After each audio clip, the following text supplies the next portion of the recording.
Welcome back, everyone. We're diving into a story that's been making headlines, and it's pretty disturbing stuff. We're talking about Kenya and these bodies they found, a lot of bodies. It just brings up all these, memories of some of the worst cult tragedies in history.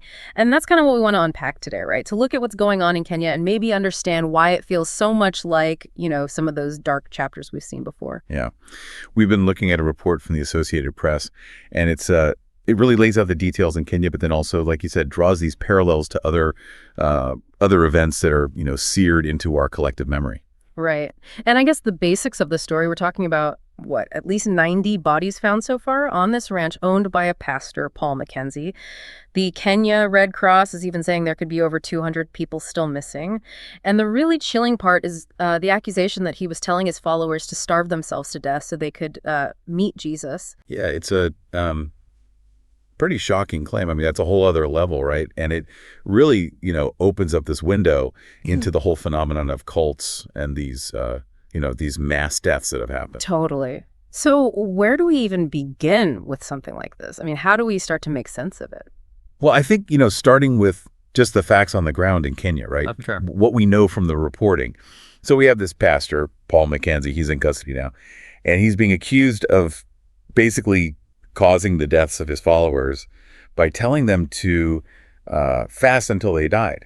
And the idea, as you mentioned, was that they would meet Jesus. It's just so hard to fathom, like the idea of someone having that much influence over people to convince them to do something so, so harmful. And these deaths, they all happened in this forest area, right? Near Shakahola, which is close to Malindi in Kenya. They're literally digging bodies out of shallow graves. It's a grim picture. I mean, 90 bodies confirmed already. And then, like we said, hundreds potentially still missing. And the Kenya Red Cross, they're the ones searching, trying to find anyone who might still be alive.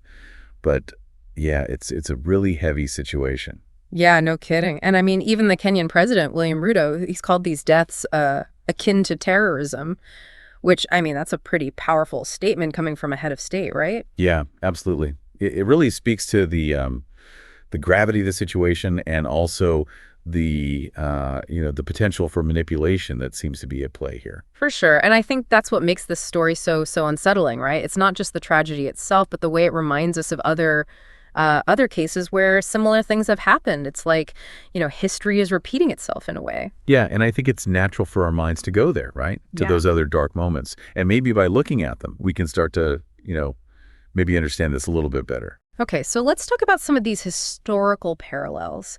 And I think the one that probably comes to mind first for a lot of people is Jonestown, Guyana, 1978. I mean, that's kind of the ultimate example of a cult tragedy. Yeah, Jonestown is definitely a case that's hard to forget. Over 900 people died there, including tons of children. It was all under the control of this one man, Jim Jones, who was the leader of the People's Temple. And it's interesting, because the Kenyan case, it has that same element of a charismatic leader with a huge amount of influence. And in Jonestown, of course, everyone drank that cyanide-laced Flavor Aid, right? Or I think it was Kool-Aid, but the phrase "drink the Kool-Aid" has just become this, the saying about blind obedience. Yeah, exactly. It's become shorthand for like completely buying into something, even if it's, harmful or even deadly. But, with Jonestown, it's not as simple as everyone just willingly committing suicide. There's evidence that a lot of people were forced to drink the poison, and there were armed guards there to make sure they did. And even before the mass suicide, there was that awful incident at the airstrip, right? When Congressman Leo Ryan went to Jonestown to investigate, and he and some of the journalists with him were shot and killed. It just shows how dangerous and how paranoid things had become. Yeah, that attack was a real turning point. It showed that Jones was willing to use violence to protect his power, and it made it clear that things were spiraling out of control. Yeah. And then, of course, there's the death tape, which is this recording that supposedly captured the last moments at Jonestown, including Jones giving orders and people crying. It's a really chilling piece of evidence. And Jones himself, he died from a gunshot wound to the head. But to this day, they don't know for sure if it was suicide or if someone else shot him. It just adds to the mystery and the tragedy of the whole thing. Right, exactly. So moving on, I think another case that people often think about in these situations is Waco, the Waco siege in Texas back in 1993. Yeah, Waco. That was that standoff between the FBI and the Branch Davidians, right? They were a religious group led by David Koresh, and it ended in that huge fire that killed so many people. Yeah, it was a 51-day standoff and a really tragic ending. Over 70 Branch Davidians died in the fire, including Koresh himself. And I think it's important to note that, there's been some debate about how the fire started, but the authorities at the time, they largely believed that it was started intentionally by the Branch Davidians. I remember that. It was all over the news. And it started with a raid by the ATF, right? They thought Koresh and his group were stockpiling illegal weapons. Right, that's how it began. It was February 28th, 1993, when the ATF tried to serve a warrant, and it turned into this, this big shootout. 4 ATF agents were killed, and 6 Branch Davidians also died. And it just shows how quickly things can escalate when a group feels threatened, especially a group that's already isolated and suspicious of the outside world. Yeah, it's like that initial violence set the stage for everything that came after. And then, of course, there were weeks of negotiations, but Koresh, he refused to surrender. He kept saying he was waiting for further instructions from God. That's right. And that phrase, it really speaks to the kind of the hold that Koresh had over his followers. He presented himself as this prophet, this divinely chosen leader, and they believed him completely. And then in April, the FBI finally launched that final assault on the compound, and that's when the fire broke out. Some of the Branch Davidians were killed by gunshot wounds, but most died from smoke inhalation or suffocation. It was just a horrible, horrible way to end things. It was tragedy on so many levels, and it really shows how dangerous things can get when you have a group that's so isolated and so convinced of their beliefs, and they're led by someone who's willing to take things to such an extreme. Absolutely. And then, in the 90s, there was another case that really captured people's attention, but it was different in a lot of ways. I'm talking Heaven's Gate in California. Yeah, Heaven's Gate. That was a strange one. In 1997, they found the bodies of 39 people in a mansion in San Diego. And they were all dressed the same in these black clothes and Nike sneakers, and they each had a purple cloth covering them. Yeah, the pictures from that scene were really eerie. It was like something out of a movie. And it turned out to be a mass suicide, all planned out by the group's leader, Marshall Applewhite. Right. Applewhite had this whole belief system about leaving their earthly bodies to reach a higher level of existence. They thought that a spaceship was following the Hale-Bopp comet, and that by committing suicide, they could join this spaceship and, ascend to this new level. Yeah, it was a really specific and, to be honest, kind of bizarre cosmology. But somehow he convinced 39 people to go along with it. It's hard to wrap your head around, isn't it? The level of trust and belief that those people must have had in Applewhite. And the way they did it was pretty disturbing, too. They took phenobarbital mixed with applesauce or pudding, and some of them drank vodka as well. And then they put plastic bags over their heads to make sure they died. It was all very calculated and, methodical. It was a chilling example of how a group can be completely swayed by a leader's vision, even if that vision leads to self-destruction. Yeah, it's really scary to think about. So I guess the last case we wanted to touch on today is the Uganda Doomsday Sect back in 2000. And that one, it started out looking like one thing, but then turned into something much, much darker. Yeah, the Uganda case is a good example of how things aren't always what they seem at first. Initially, they thought that over 500 members of this group, the Movement for the Restoration of the Ten Commandments of God, had died in a mass suicide. They thought they had set fire to their chapel. But then they started finding more bodies, right? And it became clear that something else was going on. Right. They found bodies with signs of violence, stab wounds, and strangulation. And that led them to discover all these mass graves.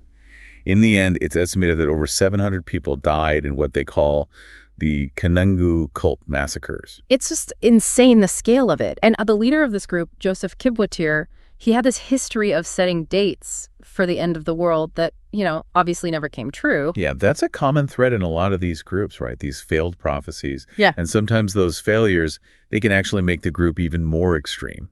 So with the Uganda group, the big event was supposed to happen on January 1st, 2000. But when that day came and went, Kibwetir, he just set a new date. This time it was March 17th. And that's when they had this big gathering at the church. They had a feast and everything. And then the fire broke out. And the really creepy thing is, they found out that the exits had been boarded up from the inside. So it wasn't just a fire, it was a trap. Yeah, that's a pretty clear sign that this was deliberate. They were preventing people from escaping.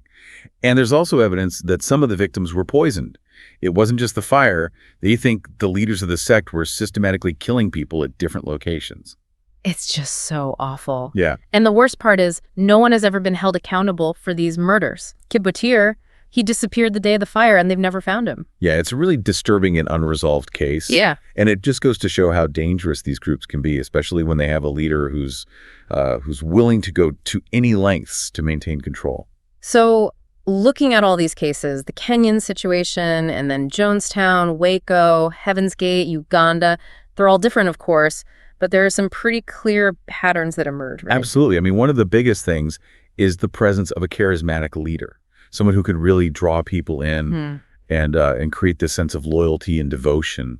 And often these leaders, they create a very isolated environment, separating their followers from the outside world and making them dependent on the group for everything. And they often promise something extraordinary, right? Like a special connection to God or escaping some kind of disaster or even, reaching a higher level of existence. It's like they're offering this escape from the ordinary, which can be really appealing to people, especially if they're feeling lost or uncertain. Yeah, exactly. And these groups, they often have this us versus them mentality. They see the outside world as dangerous or corrupt, and they reinforce that idea within the group. So it becomes really hard for people to leave, even if they start to have doubts. And you also see this pattern of escalating beliefs and practices. Yeah. What might start out as, a fairly normal spiritual group can gradually become more and more extreme. And the followers, they just get used to it. They become desensitized to things that would seem totally bizarre to anyone outside the group. Right. It's a gradual process, but it can be really effective. And these leaders, they're often very good at manipulating people, at exploiting their fears and vulnerabilities. They offer this sense of security and belonging, but at a very high price. And as we've seen, that price can be it can be people's lives. They become so convinced of the leader's message, so willing to follow orders, that they'll do anything, even hurt themselves or their loved ones. It's a really tragic outcome. And it just shows how important it is to be aware of these dynamics, to understand how these groups operate and how they can manipulate people. Yeah. It's a tough topic, but it's so important to talk about because, as we're seeing in Kenya right now, these kinds of tragedies are still happening. It's a reminder that we need to stay vigilant, to be critical thinkers, and to question authority, especially when it comes to groups that claim to have all the answers. Absolutely. And, as we wrap up, it makes you think, what are the things that make people vulnerable to these kinds of groups in the first place? Is it societal? Is it personal? And how do we promote critical thinking and independent inquiry so people can, make their own decisions about what they believe? It's a question we all need to be thinking about, especially as we continue to learn more about this tragic situation in Kenya and reflect on all those dark chapters from the past. Thanks for joining us for this deep dive. It's a tough one, but hopefully it's been, thought-provoking. Absolutely. Thanks for having me.